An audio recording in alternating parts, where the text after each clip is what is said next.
Hi, in this video let's discuss few important principles which are essential in order to form a strong enamel wall during cavity preparation. So there are certain structural requirements given by Noy, and he has formulated 4 principles, and these when followed helps us to achieve a strongest enamel wall possible. And the reason why we need to have a strongest enamel wall is because inherently enamel is brittle.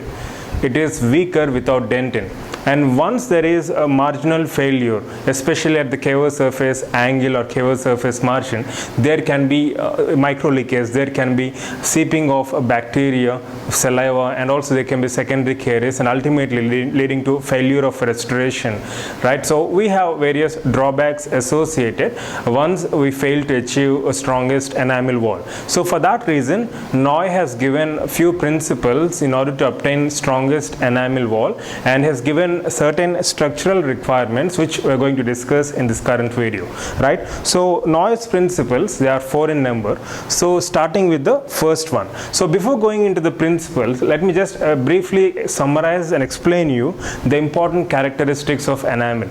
So enamel, as you all know, is the strongest substance, strongest material in the entire body, right? However, without dentin, it's comparatively weaker. It is brittle, right? So it's brittle and it cannot withstand to various masticatory forces without the presence of dentin. So without dentin, enamel is very weak, right? And also remember, when enamel is stressed, in enamel you have these rods and you have this interprismatic substance, right? So rods or prisms, and these rods are separated by interprismatic substance. So rods are generally stronger compared to interprismatic substance. So when enamel is stressed out, there will be splitting up of rods, or there will be splitting up in enamel along the length of the rods, right? So this we need to understand, because enamel rods usually when they are parallel, they can be split because of various stresses, but once they are intertwined, they will have resistance to various stresses, right? So fortunately, the inner half as well as 2/3 of enamel in its entire thickness, starting from the surface to DEJ, the inner half and inner 2/3 of enamel is intertwined. The rods are intertwined, right? So we don't have any issue there. But the enamel which is present on the outer surface, it has more or less parallel orientation. The rods are parallel, right? So as a result, they're more prone for fracture, especially when they are stressed, right? So we need to have this knowledge in the backdrop before going into the details of Noys Principles, and that's the reason why I briefly explained to you the characteristics of enamel, right? So now coming to Noys Principles, so we'll be discussing today the structural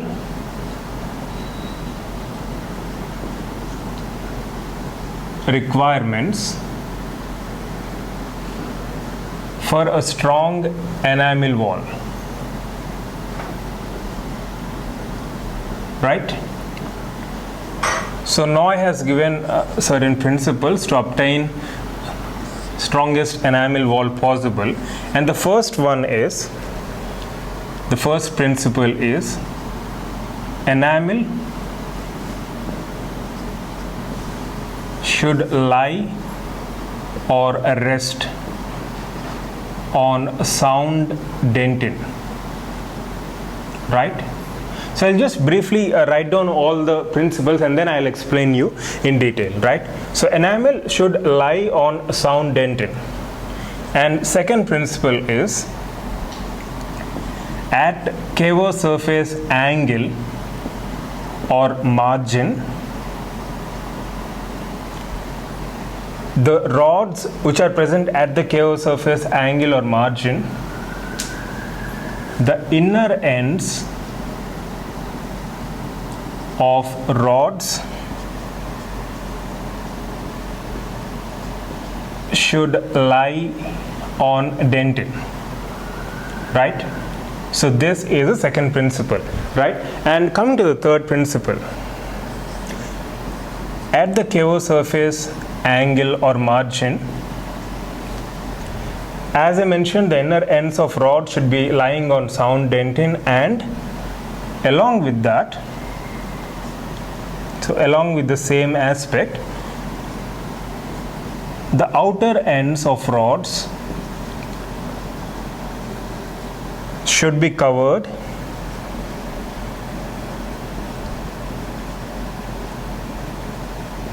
by a restorative material.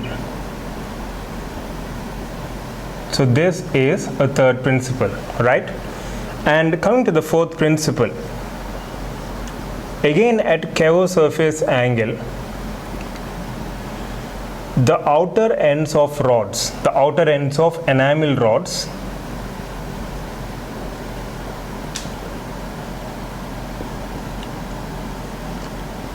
they should be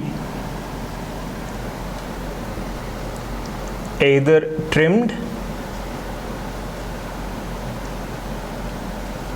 or beveled so as to prevent their fracture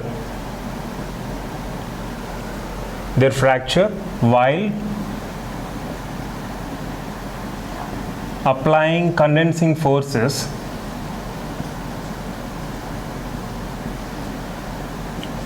during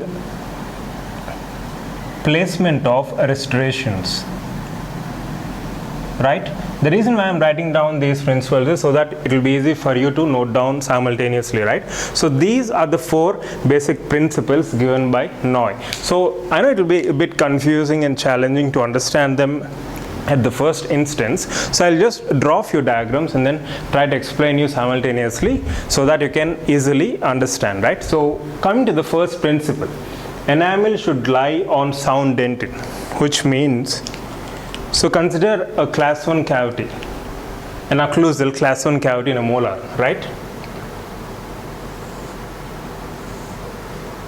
So you know the features of an occlusal cavity, right? So you should have, in case of amalgam, we should have flat pulpal floors, we should have the convergence of walls, etc., right?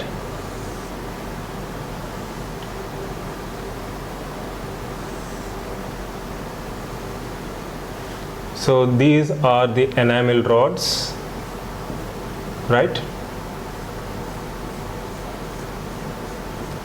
And then you have dentin inside all over. This is all dentin D. So this is a occlusal class 1 cavity, right? So as per the first principle, enamel should lie on sound dentin. See, you have enamel here which is lying on sound dentin. If at all, assume that you have a configuration which is something like this. I hope you can see. See, you have enamel here, right?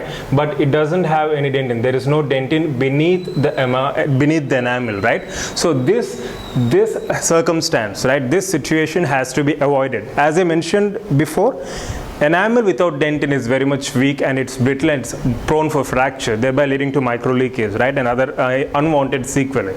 So for that reason, this situation has to be avoided, and we should cut back and trim the enamel in such a way that enamel lies on sound dentin, right?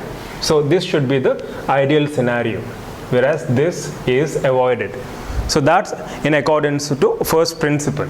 And then coming to second principle, at cavo surface angle or margin, the inner ends of rods should lie on dentin. So the same thing in a more detailed, I mean, this is similar to that of the first principle, but it's more detailed and elaborate in the sense, if you observe here. So according to second principle, the inner ends of rods at the cavo surface angle should lie on dentin. So if you observe in this case here, we have few enamel rods here, right? And the inner ends, in the sense the inner aspect, these inner ends of the rods, they are not lying on sound dentin, right? So again, the enamel has to be cut back to make sure that the inner ends of the enamel rods, these areas, they are lying on sound dentin. So this is the second principle, right? And now coming to the third principle, at the cavo surface angle, along with the inner ends of the rods lying on sound dentin, the outer ends of rods should be covered by restorative material, right? So the outer ends, in the sense we're talking about these areas, the outer ends of the enamel rods, right? So these ends have to be covered with restorative material according to the third principle. But this is not possible in case of amalgam, because amalgam we can't place a bevel or we can't trim the enamel rods at the KO surface margin. This can be possible only in case of composite restorations, where you can go for bevel placement, or cast restorations for that matter, where you can go for bevel placement and cover the outer ends of enamel rods by restorative material, right? Hope it's clear. And the fourth principle says, at KO surface angle, the outer ends of rods should be trimmed or beveled so as to prevent their fracture while applying condensing forces during placement of restorative material, right? To put that simple, let me just give you an example, right? So assume that we have a class 1 cavity again, right? So I'm drawing the same diagram here again, right? So you have enamel. So this is all enamel, right? So we have enamel rods and then pulp. You have dentin all over here, right? So usually in case of occlusal cavities, in a normal scenario, consider this as a occlusal surface with pit. The enamel rods are inclined more towards the inner aspect. So as you can see, the enamel rods are inclined inwards, especially in the pit and fissure area or in the center of the occlusal third, right? So here also, so that's the same thing we're trying to represent with a cavity preparation. So what happens is, when you have these enamel rods which are so much inclined inwards, when you try to prepare a cavity, especially occlusal cavity, class 1 or class 2 occlusal cavity, you have class 2 extending on the proximal side, right? So even in class 2s, especially the occlusal cavities, these KO surface angles are so sharp that because of the orientation of enamel rods, these KO surface margins can be so sharp that they can get fractured while we are trying to condense a restorative material. Because of condensation forces and because of the orientation of inward slanting of enamel rods, there can be fracture of this weak area, weak KO surface area. So in order to prevent that, we have to bevel these surfaces, bevel the outer ends of the enamel rods in order to prevent the fracture while condensing a cavity with a restorative material, right? So this beveling or trimming is done in order to produce a strongest enamel margin, especially at the KO surface margin, right? So that's according to the fourth principle, right? So more or less all the four principles tell us one common thing. We need to have a strongest enamel wall, not just on the inner third or outer third. Entire enamel wall has to be stronger. It can be either in the inner ends of the enamel rods or outer ends of the enamel rods, no matter where it is. Enamel wall has to be strongest, and this is possible by applying these four principles, right? And this is required especially when preparing any cavities in order to enhance the marginal integrity and to prevent micro leakage. And if you observe these 4 points, the 4 principles, the third and fourth principles are difficult to apply in case of amalgam, because amalgam you just can't go for bevel placement, right? Because once you place bevels in cavities for amalgam restorations, then amalgam flows over this beveled area and it forms a very thin section which is subjected to fracture. That's the reason why bevels are not indicated in case of amalgam preparations, except for the gingival area where we go for 15 to 20 degree bevel. Otherwise, we don't go for bevel placement, right? So third and fourth principles are difficult to apply in case of amalgam restorations. However, we can apply these principles in case of composites, cast restorations, not direct gold, but gold restorations, gold cast restorations, right? So all this can be made possible. All these principles can be applied in those situations except for amalgam, right? Hope it's clear, right? So to summarize all that we discussed so far, first, we need to understand the characteristics, the physical characteristics of enamel. And while discussing the introductory part, I gave you one important point. It's nothing but usually enamel rods, they are parallel in the outer surface of a crown, but along the inner half or 2/3 of the thickness of enamel, the rods are intertwined, so that prevents them from splitting, right? So that's very important. So the inner third, so this is a case I was explaining you. The inner half or 2/3 of enamel, so this area, the rods in this area are intertwined. However, the enamel which is present here in the outer third, or the outer surface, the rods are more or less parallel, right? So we need to understand that, right? So understanding that helps us in understanding or realizing the importance of these principles. That's the reason why we have these structural requirements given by Noy in order to produce strongest enamel margin, keeping in mind the physical characteristics of enamel, right? And to briefly summarize all these 4 principles, enamel should lie or rest on sound dentin, right, as you can see here. And second, at the cover surface angle, the inner rods of enamel should lie on sound dentin, right? So this is the case which we are discussing. And the third principle says that along with the inner ends lying on sound dentin, the outer end should be covered by restorative material, right? So that's possible in case of cast restorations or composites. And the fourth principle says that at cover surface angle, the outer ends of enamel rod should be either trimmed or beveled in order to prevent their fracture, especially while applying condensing forces during placement of restorative materials. And the basis for that is enamel rods are more inclined inwards, especially in the pit area or in the occlusal area. So this makes the cover surface margin very sharp, which is prone for fracture. To prevent fracture, we can either trim the cover surface angle or we can place a bevel in order to produce a strongest enamel wall possible, right? So these are Noys principles, and we can definitely expect a question from this area as well, right? Hope it's clear.